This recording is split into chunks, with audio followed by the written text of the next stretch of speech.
Digital solution 2.0 চেনেলৰ অন্য এটা নতুন ভিডিঅ'লৈ আপোনালোক সকলোকে পুনৰবাৰ স্বাগতম জনাইছোঁ। আপোনালোকে যদি চৰকাৰী ঘৰৰ বাবে আবেদন কৰিছিলে আৰু 2024 চনৰ ডিচেম্বৰ মাহৰ ভিতৰত যদি আপোনালোকে এটা চৰকাৰী ঘৰ পাবলৈ সক্ষম হোৱা নাই, তেতিয়াহ'লে আপোনালোকে 2025 চনত আপোনালোকে যদি ঘৰ লাভ কৰে, সেই লিষ্ট কিন্তু আহি গৈছে। সেই তালিকাত যদি আপোনালোকৰ নাম থাকে, তেতিয়াহ'লে আপোনালোকে 100% আপোনালোকে 2024-25 চনতে আপোনালোকে ঘৰ লাভ কৰিব। সেই তালিকাখন আপোনালোকে কেনেকৈ চেক কৰিব, আৰু যদি আপোনালোকৰ সেই তালিকাত যদি আপোনালোকৰ নাম আহে, তেতিয়াহ'লে আপোনালোকৰ দুটা কাম কৰিব লাগিব। আৰু যদি এই দুটা কাম আপোনালোকে নকৰে, তেতিয়াহ'লে আপোনালোকৰ যদি চৰকাৰে পইচা দিয়ে, তথাপিও আপোনালোকৰ বেংক একাউণ্টত নাহে। এই দুটা কাম আপোনালোকে সোনকালে কৰিব লাগিব। লিষ্টত যদি আপোনালোকৰ নাম আহে, এই লিষ্টত 2024-25 চনৰ যিটো লিষ্ট, সেই লিষ্টত আপোনালোকৰ নাম আহিছে নে নাই কেনেকৈ চেক কৰিব, আজি এই ভিডিঅ'ৰ জৰিয়তে আপোনালোকে জানিব পাৰিব। সেইকাৰণে ভিডিঅ'টো স্কিপ নকৰাকৈ শেষলৈকে চাব। আৰু যদি এই চেনেলত প্ৰথমবাৰ আহিছে, ভিডিঅ'টোত এটা লাইক কৰি চেনেলটো ছাবস্ক্ৰাইব কৰি কাষত থকা বেল আইকনটো প্ৰেছ কৰি ৰাখিব, কাৰণ এনেধৰণৰ নতুন নতুন আপডেট এই চেনেলত ৰেগুলাৰ পাই থাকিব। আৰু এই দুটা কাম যদি আপোনালোকে নকৰে, তেতিয়াহ'লে আপোনালোকৰ বহুত প্ৰব্লেম হ'ব। সেইকাৰণে ভিডিঅ'টো প্ৰথমৰ পৰা শেষলৈকে চাব। এতিয়া কি কৰিব লাগিব, লিষ্টখন চাবলৈ হ'লে প্ৰথমতে আপোনালোকে যিকোনো এটা ব্ৰাউজাৰত যাব। ব্ৰাউজাৰত গৈ আপোনালোকে চাৰ্চ বাৰত চাৰ্চ কৰিব লাগিব PMAYG। এইটোৰ মানে ফুল ফৰ্ম হৈছে প্ৰধানমন্ত্ৰী আৱাস যোজনা গ্ৰামীণ। এইটো প্ৰথম যিটো ৱেবছাইট আহিছে, এই ৱেবছাইটত আপোনালোকে ক্লিক কৰিব লাগিব। ক্লিক কৰাৰ পাছত ইয়াত এটা হোম বুলি অপশ্যন দিয়া আছে, বাওঁফালে হোম বুলি অপশ্যন দিয়া আছে, হোম অপশ্যনত ক্লিক কৰিব। ক্লিক কৰাৰ পাছত আপোনালোকৰ সন্মুখত এনেকুৱা ইণ্টাৰফেচ আহিব। ইয়াত কিমান মানুহৰ ঘৰ দিছে, কিমান ঘৰ ৰেজিষ্টাৰ্ড হৈছে, কিমান চেঞ্চাছ হৈছে, সকলোখিনি আহি গৈছে। এতিয়া আমি যিহেতু চাম ঘৰত নাম আহিছে নে নাই, এইটো ভেৰিফিকেশ্যন লিষ্ট। এইটো মানে আপোনালোকৰ সকলোখিনি ভেৰিফিকেশ্যন, আপোনালোকৰ ডিটেইলছ সকলোখিনি ভেৰিফিকেশ্যন হৈ লিষ্ট আহিছে। এইটো পঞ্চায়তত আহিছে। এই লিষ্টত যদি আপোনালোকৰ নাম থাকে, তেতিয়াহ'লে আপোনালোকে ঘৰ লাভ কৰিব।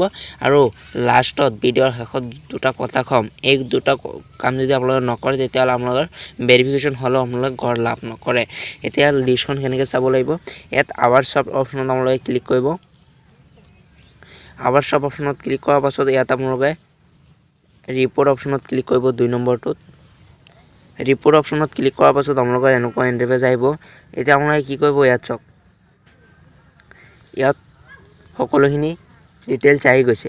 এতিয়া আপোনালোকে কি কৰিব, ইয়াত কিন্তু আপোনালোকে একেবাৰে তলত যিটো আছে HSocial report, এইটোৰ তলত এটাই আছে বেনিফিচিয়াৰী ডিটেইলছ ফৰ ভেৰিফিকেশ্যন। এইটোত আপোনালোকৰ ভেৰিফিকেশ্যন হৈ গৈছে, তেতিয়াহ'লে আপোনালোকে 1 নম্বৰটোত ক্লিক কৰিব লাগিব। চাম এইটোত আহিছে লিষ্ট আহিছে নে নাই। এতিয়া চাওক, ইয়াত আহিছে ৱাল ষ্টেট।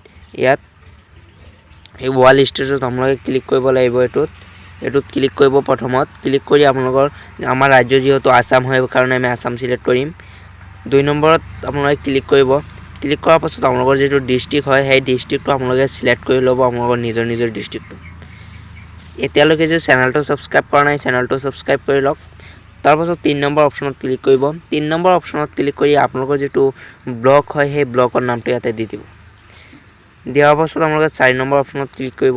4 নম্বৰ অপশ্যনত ক্লিক কৰাৰ পাছত আপোনালোকৰ যিটো ডিষ্ট্ৰিক্ট গাঁও পঞ্চায়ত হয়, সেই গাঁও পঞ্চায়তৰ নামটো আপোনালোকে ইয়াতে দিব লাগিব। গাঁও পঞ্চায়তৰ নাম দিয়াৰ পাছত আপোনালোকৰ 5 নম্বৰ অপশ্যনত আপোনালোকে ক্লিক কৰিব। ক্লিক কৰাৰ পাছত আমি যিহেতু চাম 2024-25 বৰ্ষৰ যিটো ভেৰিফিকেশ্যন লিষ্ট, সেই ভেৰিফিকেশ্যন লিষ্ট যিহেতু আমি 2025 চনত বা 2024-25 চনত ঘৰ লাভ কৰিম, সেইকাৰণে 2024-25 চিলেক্ট। তাৰপাছত আপোনালোকে স্ক্ৰল ডাউন কৰি তলত আহিব। ইয়াত 2024-25 চনৰ তলত ক্লিক কৰিব চিলেক্টত। ইয়াত আমি যিহেতু চৰকাৰৰ পৰা ঘৰ পাম, প্ৰধানমন্ত্ৰী আৱাস যোজনা গ্ৰামীণ, তেতিয়াহ'লে 1 নম্বৰ অপশ্যনত ক্লিক কৰিব লাগিব।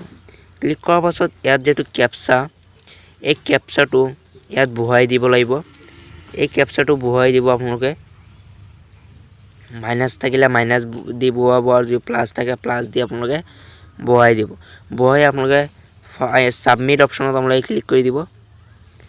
ছাবমিট অপশ্যনত ক্লিক কৰি দিয়াৰ পাছত চাওক, আপোনালোকৰ লিষ্টখন আহি গৈছে। ইয়াত আপোনালোকৰ লিষ্টত যদি নাম থাকে, তেতিয়াহ'লে আপোনালোকে ঘৰ লাভ কৰিব। চাওক, ইয়াত আপোনালোকৰ ঘৰৰ ID আহি গৈছে, সকলোখিনি আহি গৈছে। এনেকৈ আপোনালোকে লিষ্টখন চাব পাৰে। ইয়াত আপোনালোকৰ নৰেগা জব কাৰ্ডৰ নাম্বাৰ আহি গৈছে। চাওক, ইয়াত আপোনালোকৰ জব কাৰ্ড নাম্বাৰ আহি গৈছে। ইয়াত আপোনাৰ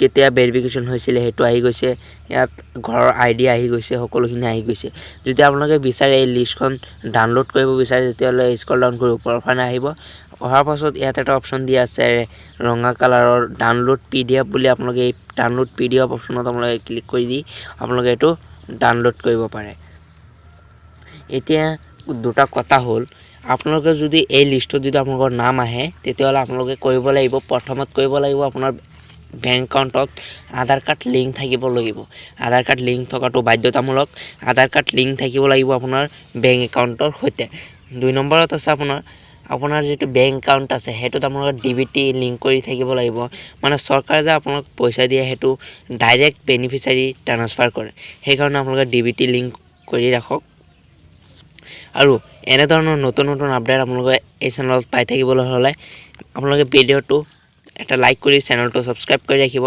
কাৰণ এনে ধৰণৰ চৰকাৰী ঘৰ হওক যিকোনো আঁচনি হওক বা যিকোনো সলিউশন সমাধান এই চেনেলত আপোনালোকে পাব গতিকে চেনেলটো সাবস্ক্ৰাইব কৰি ৰাখক আজিৰ ভিডিও এইখিনি ধন্যবাদ